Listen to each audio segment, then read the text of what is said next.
Là, vous êtes dans le hall des fours. Donc vous avez sur votre droite les 2 fours d'incinération. Posez directement dessus les chaudières.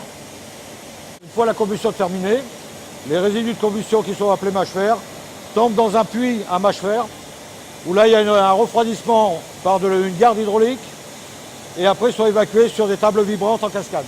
Ça c'est le mâche-fer. Une fois qu'il est passé au travers d'un trommel, il est criblé à la maille de 50 mm. Alors les mâche-fer vont maturer sur une plateforme pendant 3 mois. On procède à des analyses réglementaires et après on les envoie sur un centre de traitement qui se trouve dans le sud du département, à Bédénac. Et après ils vont être valorisés en sous-couche routière par les boîtes de TP, de travaux publics.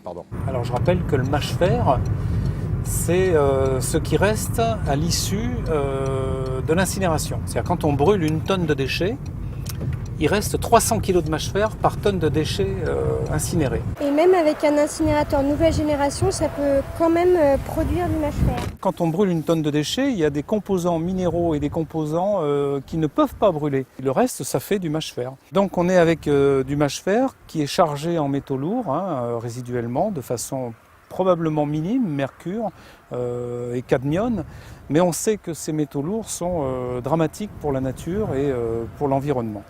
Normalement, on retrouve bien sûr tout un tas de choses qui ne brûlent pas, c'est-à-dire ici de la céramique, du verre. Et puis alors, selon l'état, on retrouve des fois des fourchettes, des couteaux, des coquilles d'huîtres. Respirer du mâche-fer, on le stocke à l'air. Donc s'il y avait un danger quelconque, on serait obligé de le stocker en couvert. Le site en lui-même, c'est un ancien entrepôt de mâche-fer, donc toute la poussière que vous avez vue en passant par terre, c'est du mâche-fer. Et dès qu'il fait sec, les poussières de mâche-fer sont portées par le vent forcément, donc on le ressent vraiment le matin. Qu'est-ce que ça vous fait?